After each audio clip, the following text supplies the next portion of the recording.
Well, the frustration continues here with Bromley. It is not a very enjoyable year. We've got our former club to face today in Maidenhead, a big FA Cup tie against Reading. But at the moment, I feel like we're getting some results, but I don't really know how or that they reflect my ideas.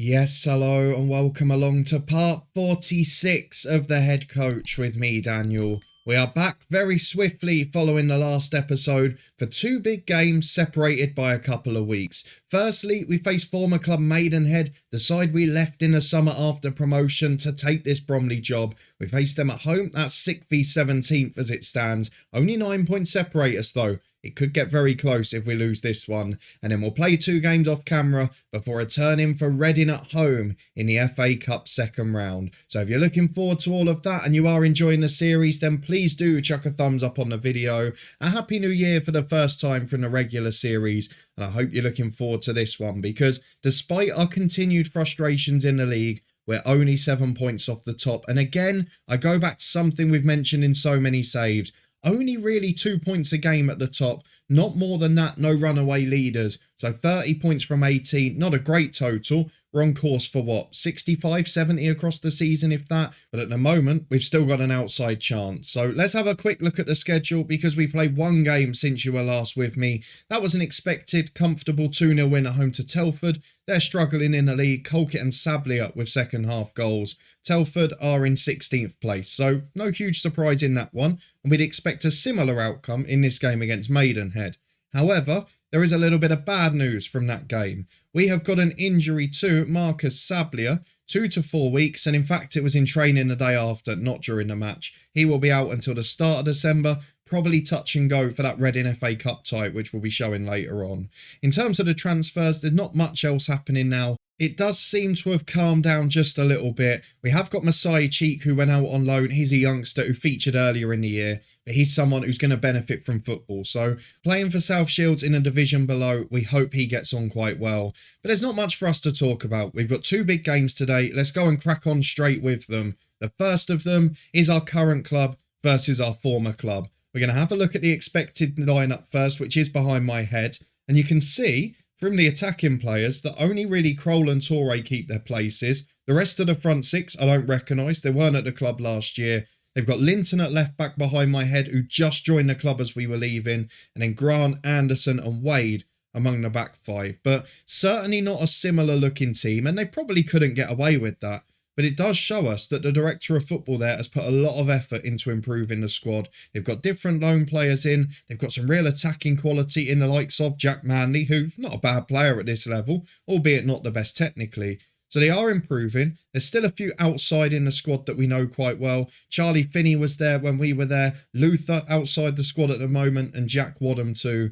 But it is probably over half a new look squad for this National League campaign. And despite being semi-pro, despite having a new manager, and despite losing a few star loan players, they are up in 17th place. And we're still a favoured personnel member there. So we've got to be happy with that. For us though, it's about our team. 2,000 through the gate.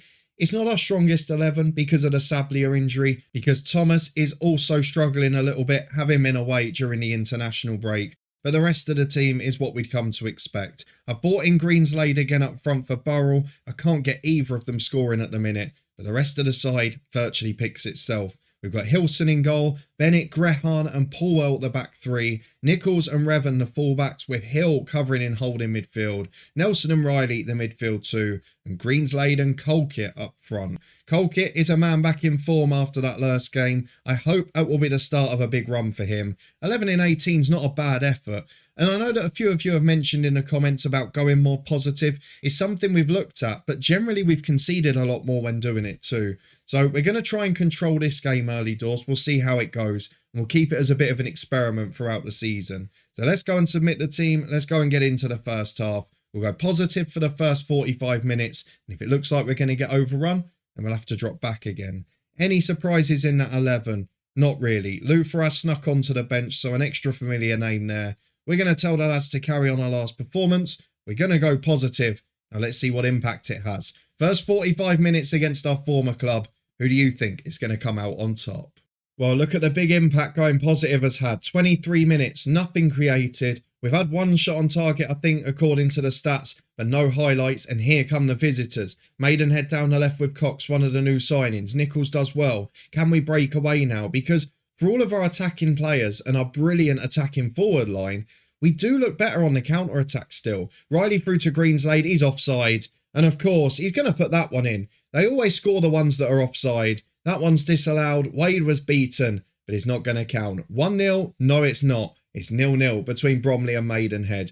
Are our former club going to frustrate us? There'll be a few trying to prove a point. There'll be a few well-wishers, I hope. But let's see if we can get this goal as Greenslade comes forward again. Countering from their long ball forward. Through to Colkett. He's offside again, I think. It's gone in. Is it going to count? I think this one might stand, you know. Yeah, he's not put the flag up. I thought that was offside as well. We'll take it. It's 1-0 to Bromley. I'm not quite sure it was onside, but we've got the lead. And at the moment, that is all that matters. It's not been a great performance. We've barely carved them open, but we are 1-0 up. So maybe that's a sign that at home, at least, we can play in this manner. As Paulwell finds Revan on the left-hand side, pushing forward from wing-back. He's trying to get a bit further up the pitch, but not working at the minute. He'll inside to Riley. I did think about playing a bit longer as well into the target man, but don't know if that will work in a longer term. As Nelson picks it up 30 yards out. And there is the quality we have had in so many games. Nelson is a brilliant player in this team. He's far too good for non-league level. And he puts an absolute perler in the bottom corner. Half the team look unhappy. I've no idea why. But on the stroke of half time, without being brilliant and without even producing one expected goal, we've had 3 shots on target. We've scored 2 of them. We lead comfortably at the break. Maidenhead not really showing ambition on the road, but they've picked up a few draws away from home this year, and that's going to be the foundation they build on. Ultimately, they aren't going to be judged on this game, as Revan picks it up on the left, over halfway. Definitely getting more involved here, but still not really producing those final balls, as we've seen in the Woking save with a similar tactic. That's an easy goal, though. Riley's cross is deflected. The keeper dived to try and commit to it. And Colkett has got the freedom of the goal. He's 1 yard out. He nods it in. It's 3-0. And a lot of you will be saying in the comments, this is justification for Going Positive. But I would argue, first half we got 2 relatively fortuitous goals, or an individual moment for the second. And the third one, well, the game was already over. They're chasing it now. As Wakelin picks it up on the right-hand side. Is this where we drop to balance so we don't let in goals? We'll wait and see. Nelson counters to Colkett. Again, our goal coming from the direct play. Colkett plays a 1-2 with Greenslade. Brought down, but it's a good tackle. And Anderson, the man they re-signed, will bring it away. Down the right, he goes to Torre. Good player on his day. Goes long towards Kroll. He's not had the service in this one. It's found Riley. He carries it forward. It's a heavy touch, though. And away as far as Manley. Hill wins it back. Brilliant work from him. Been the ultimate utility man this year so far. As I say that, he gives it away to Torre. And Maidenhead are on the counter. Torre down the wing. To the byline. Into Kroll. This is what annoys me. 1 shot, 1 goal every single game. Our defending's poor. There was no danger there. And no one just engaged the ball, despite us asking them to do so.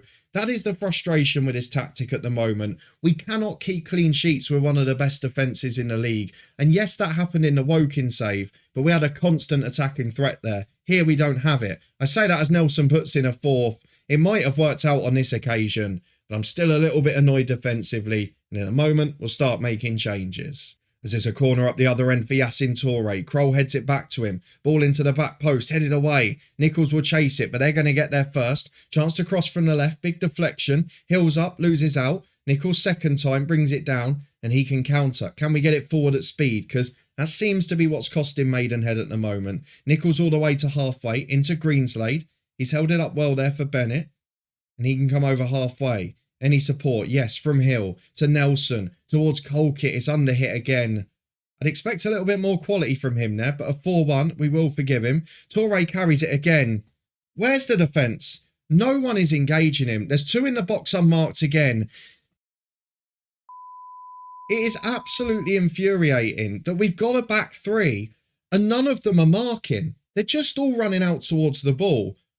And you saw Kroll there, he just stood still in the box and no one went near him. How do I rectify this? Because Now we've gone positive. Yes, it's great. We look fantastic going forward against a very average team at this level. But defensively, against a better side, this would be the same outcome. We've given 2 chances away. The man's run down the right. I don't know what Revan's doing. I mean, he's quick. He's strong. He's physically good. And he's got an engine, but he's not chasing him. He comes into the box. Paulwell's marking is 13. Grehan's marking is 12. Bennett's marking is 10. There's something not right there. And I don't know how to train that because we've been playing this tactic all year. As it is, I'm going to make subs now. Nichols will be replaced by Sidey. I'm going to take off, I was going to say Chris Bennett, but Paulwell's more tired. So Thomas on for him. We'll put Grehan out wide. And then I'm going to bring on McIntyre for Andy Riley, who's still building his fitness after injury. It's not often you're 4-2 up and very unhappy, but again, they've got a corner, and every time they have a chance, they look like scoring.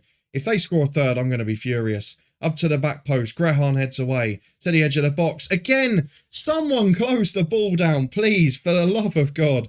I've got to check the instructions here. Right, tempo's normal. In transition, counter press, counter, out of possession. Yes, we've got a low block, but we've got a standard defensive line. Do I take off, drop off more? Because I know it looks like it would say they would drop, but in that position, they're in the box. Surely you're going to engage at that point because the press is more often. So why are they not pressing more often? Revan's running above the ball on halfway, and in our own box, we're not marking at all.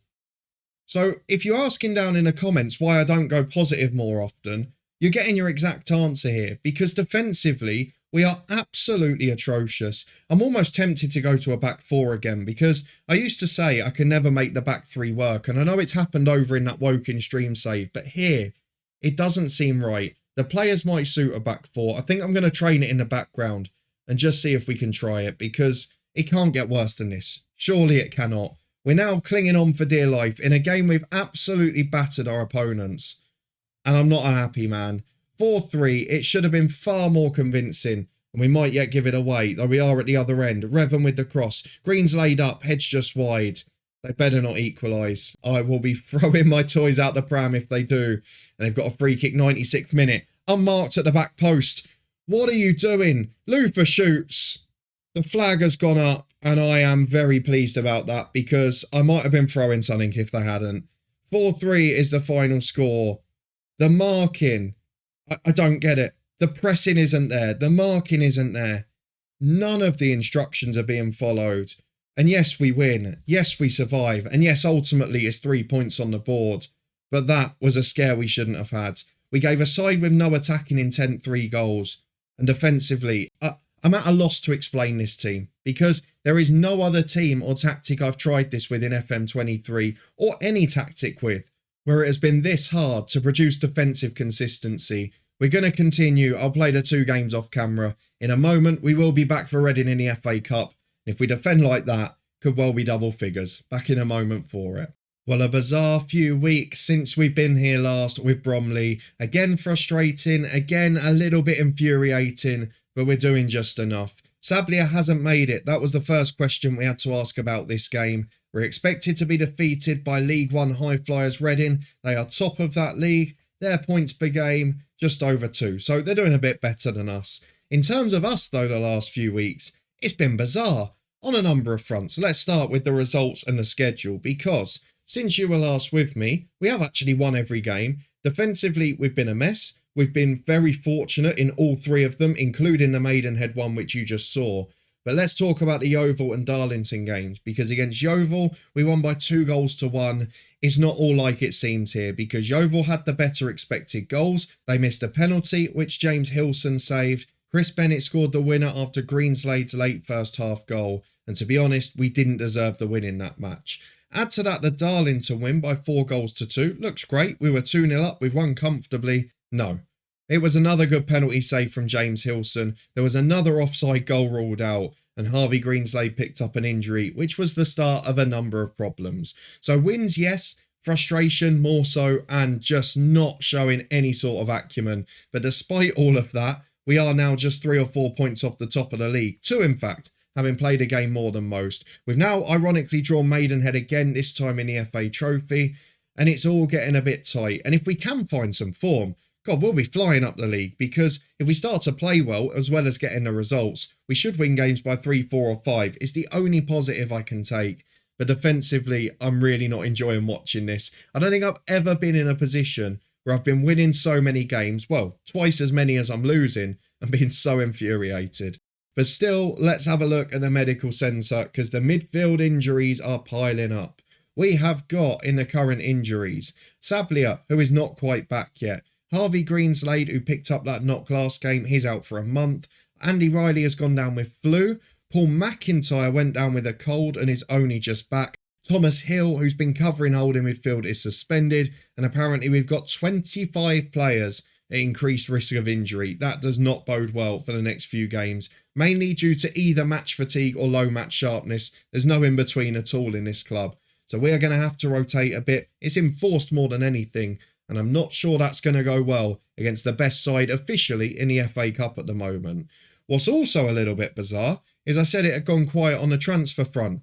Turns out they were just having a break, because since you were last here, there's one player that didn't agree to join the club, and that was a goalkeeper who he bid for a few weeks ago. He went to Woking. Let me just go and find him, because it wasn't that many days ago he agreed to join the other club. It was Blondie Nukiu, because what more do you think when you've got a goalkeeper who's got the best average rating in the last 5 games of any of your back 7, has saved a penalty in 2 successive games? Let's replace him. And he would have been a good goalkeeping replacement, but not a massive upgrade. He's gone off to Woking in the end. But since then, as you've seen, another offer has gone in, this time for a Sapa Osong. He is a winger and striker, and he looks a decent striker in fairness, would be the best finisher at the club, would play him behind pretty well, and maybe allows us to try a different tactic then. If he could be an advanced forward, and then maybe Colquitt could play as that deep liar, the role he prefers, maybe that would work out, because Osong looks very good, has played for Forest, has played for Doncaster, scored goals in League 2, and did feature in the Premier League off the bench a few times. He might be a player worth pursuing, so we'll see if the Director of Football gets that one over the line. For now though, let's go and get into the Reading game. Let's see how we get on with the depleted squad in the FA Cup. I'm not sure where we're going to play people. I'm very tempted to bring in Grehan and put Thomas into holding midfield. I'm also going to bring in centre mid. McIntyre is fit enough to start, and Burrell will come back in up front. 9 subs, 5 can be used. I said it the right way round this time, commenters. But this is the team we're going for in the FA Cup second round. Not as strong as I'd like it to be for a game of this magnitude. We've got Grehan in. We've also got McIntyre and Burrell in, all enforced due to injury. Now let's go and get through to the second round of the FA Cup. The only thing I can't work out is why this isn't on TV. Maybe rather naively, I expected it to be a weak side that had been relegated to League One. They've still got Tom McIntyre as skipper, Connor Ronan and Josh Bowler among their attacking options. Add to that Ethan Laird and Boyce Clark, who I think we had at United in the head coach last year. There are some quality players in this team. Tony Cass in charge, lots of options on the bench. This is going to be a very tricky test. Let's pump the fist. Let's say that the criticism is unfounded. It's weird getting criticism while winning, because it's a side that is doing well, it's up in the mix, it's achieving expectations, but it's infuriating to manage and to watch. So let's get through the dressing room. We've been cautious against the big boys. If they've got any pace on the counter, they'll absolutely butcher us. But let's hope we can keep it tight and do what we did against Accrington. A much tougher League One test this time in the Cup. And in the second round, a sellout at Bromley. And a chance for us to make some money, maybe even earn a replay, as Duffy's got a throw on the left-hand side for Reading. Early ball, cleared long downfield from White. Grehan's up, heads it forward to Burrell. The target man comes deep here to Thomas. Into Grehan again and Paulwell. Long ball forward, that's not really aimed at anyone. Could do with finding a target man with a ball like that. Bowler carries it forward. We know how good he is. Got his big move in real life in the summer, and now he's back in League One here. Ronan across the box. How many games in a row? All of them have been like that. It's the annoying thing. It's those little trips in the close contacts. It's 3 games in a row we've conceded a penalty. The last 2 were saved. This one is not. 8 minutes gone. We're 1-0 down. The clean sheet opportunity is gone again. And what's infuriating is it's literally a penalty a game. So we are up the other end 5 minutes later. Look to foul throw from Nichols. Big hopeful ball in from Nelson. Burrell hits the bar. And apparently it's offside. I thought that cross went backwards. Maybe I was wrong. Maybe he was goal hanging before it came in. I can't say I was paying too much attention. Didn't expect it to lead to much. It's been an okay performance, but again, 2 shots on target, expected goals 0.07. We're not creating good chances, are we? Burrell heads away the corner. Laird gets it back to Bowler. Just too good for this level. Look at him against the non-league side. I know that shot's wayward, but he's just running rings round us. He's taking people on. He's flying past at ease. What the hell is that, Terrell Thomas? Oh my word, it's another penalty. It is another penalty. Hang on a minute. Instructions. Out of possession. We've not got get stuck in on. We've not got it. I have no idea what is causing so many penalties. We'd hardly had any the first 3 months. I mean, am I going to have to put stay on your feet on? I don't like doing it generally because the last couple of FMs, it's meant no tackles at all. That's 4 penalties in 2.5 games. And in fact, the one against Yeovil was the second half. So it's 4 penalties in 180 minutes. Ronan up again. Hilson saved 3 out of 4. You've got to give the boy some credit, considering the director of football wants to replace him. But I just don't understand. It is so bizarre. And that's the only way I can describe it. And I know for you guys, you're seeing odd games. You're not seeing all of the matches, all of the highlights. But the thing that I find infuriating, even when watching some of these on full match, which I've done more than usual this year, is that we're just giving away some of the most ridiculous chances. And it just doesn't make sense. They're coming in little patterns. It's largely sort of individual errors. There's not really anything spectacular that we're doing wrong. And it really is difficult to watch because it's the sort of thing as a manager you can't easily solve. So with 20 minutes to go here, let's make some changes. I'm going to give Clay a run out. He can replace Terrell Thomas. I'm going to take off Paul Well, bring on Will Squires, the youngster. I was going to say Nick Freeman, but it's not worth it for 1.2 grand. We're going to bring Saidi on at right wing back. We're going to bring Sobowale on at centre half. He'll replace Grehan. They'll go out there. And I think those 4 will do it for now. We've got an option at left wing back. I might just do that. Let's replace all of them because everyone's given away a penalty back there. We might as well go for it. Nothing worse can happen. This time it's a free kick. Bowler puts it in. Squires heads away as far as Clay. Can these guys prove themselves? Because there's spots in the team up for grabs. McIntyre to Colkett. It's a glorious chance. He's in 1-on-1. And he's straight at Boyce Clark. Probably had to score that, to be honest. And Colkett, for as good as he is as a player overall, he's not got that ruthless cutting instinct in front of goal. And I know he's scoring 1 in 2 at the moment because we create a lot of chances. But if he was a top scorer, he'd be scoring 1 a game. 15 minutes to go. At what point do we push? Because we're doing all right. We've still not won the lads over. The managerial support's still not great. There's still a lot that want to leave after the relegation. There are some real mitigating circumstances here. And I feel that is a lot of the problem. For all the things we talk about on the pitch, I feel a lot of those mentality and morale things are the issue here. But it does become very frustrating to watch. We've got 8 minutes to go. Reading are being professional. Reading are keeping the ball. And they're in again. This will be 2. Ronan shoots. It's just wide. Let's come out now. We're going positive. Let's try and scare them. They've had all of the chances. 2 penalties. 1 scored, 1 missed. Expected goals are 3. But it's only a 1-0 defeat. And given our defence the last few games, that's probably not a bad effort. Let's see what it's done to the bank balance. I'm proud of the efforts. I mean, I'm not really. I guess the way I would sum it up compared to Maidenhead is we're getting the same results, but I'm not enjoying it as much. I don't feel like it's my team, but we're meeting expectations. We're putting up a good fight. And with 2 points off the top of the league, getting to the second round of the FA Cup, I think we're maybe showing ourselves to other clubs. And if an opportunity comes up later in the year, I think we might have to take it. There are some big games over the festive period.